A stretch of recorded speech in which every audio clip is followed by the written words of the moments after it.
Now, some new formations rather, are making inroads, while others are not so much. SABC News reporter Canny Maphanga is on the ground with Executive Director of the Institute of Election Management Services in Africa, Tselane, to explore the possible reasons parties will attribute for the performance. Canny, over to you.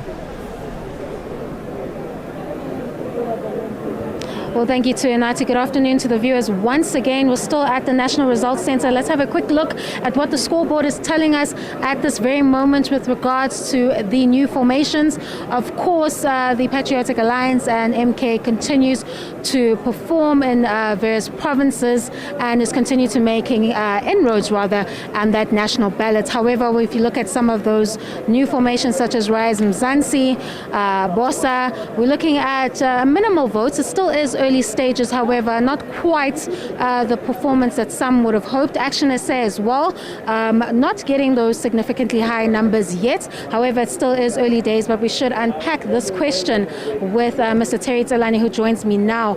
You're seeing these new formations come into the changing political landscape of South Africa, and we are seeing some succeed with some numbers, as we see over 2 million of those valid votes being counted. But some not doing as well as some would have expected. I mean, is this a common occurrence when you see a changing political landscape in your experience in the INC as well as managing elections? And what can you tell us about what we're seeing on that scoreboard behind us? Well, you are correct in terms of the performance of new, smaller formations. And I think the fact that these formations do not have, firstly, the history, the experience and the infrastructure to manage the elections would obviously lead to a low performance rate compared to established political parties. And we're beginning to see that. I think they would also, of course, I don't think they expected, to be performing much higher, even though they would prefer to have some few seats in some of the areas, whether it's at national or even at provincial level. So we can only say it will show over time if they've got the capacity and the stamina to proceed and at the next level. But for now, that infrastructure or lack thereof has actually proved to be a disadvantage for most of those political formations. Of course, the IEC is conducting these elections with a budget that has been cut, somewhat under-resourced. We've seen some complaints on the 29th of May when those votes were being cast, the long queues, the VMDs, the voters' roll, the Section 24As, a lot of complaints coming through. Does this lay the ground for a valid dispute of the election outcome? Well, I hope not. Because all of us have waited for these elections to come.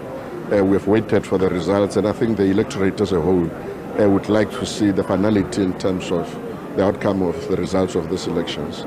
But of course, any political party that is disaggrieved by the process have got an opportunity to approach the electoral court. But before they go to the electoral court, they can raise those issues as Section 55 objections. Section 55 objections basically are objections material to the outcome of the results of the election. So if any of the political formations feel that there are certain things that have happened that have actually led to the results of the elections not really reflecting the will of the people, they've got an opportunity to raise that with the Commission.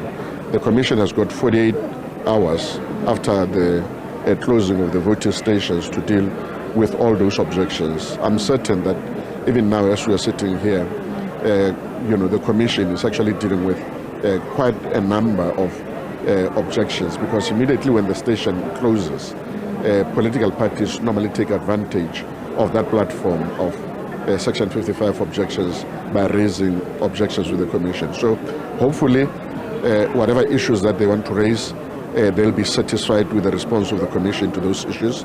But if they are not satisfied, they can still go to the next level, which is the electoral court, and then after the electoral court, it will be the constitutional court. But the fact that there is a dispute being raised by any of the political formations does not stop the Commission from declaring the outcome of the results of the election. So the declaration of the results will still happen after counting and capturing of the results has occurred, and the Commission has dealt with those Section 55 objections.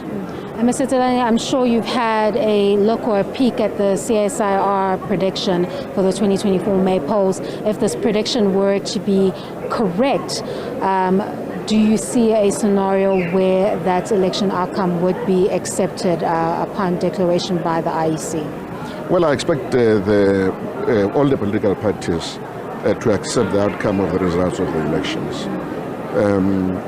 I think if you look at the performance of the political parties thus far, including if you're using that modeling of CSIR, you begin to realize that there is consistency between the opinion polls, that modeling, as well as the performance of the political parties as we see it from the lead board here.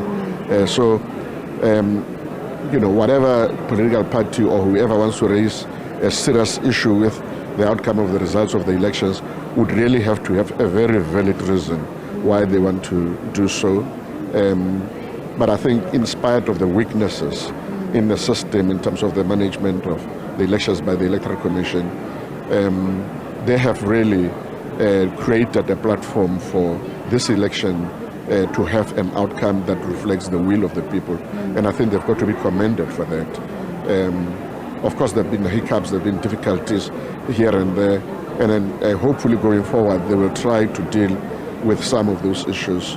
Some of them, I think it's human error, lack of understanding of processes, or the fact that perhaps they were not properly trained. They did not understand that if the device that was being used for the purpose of checking people on the voters' roll, if it was not working, that they could actually rely on the voters' roll. So the infrastructure was there at the voting station level, which was supposed to obviate some of the challenges and difficulties that were there. And unfortunately, some of the electoral staff did not take advantage of that. Right, thank you very much. That was Mr. Tselane outlining some of the reasons behind what we're seeing with the new formation, some doing very well, performing quite well in the 2024 May polls, that is the MK Party and Patriotic Alliance, but others not quite getting the kind of numbers that some would have hoped to see.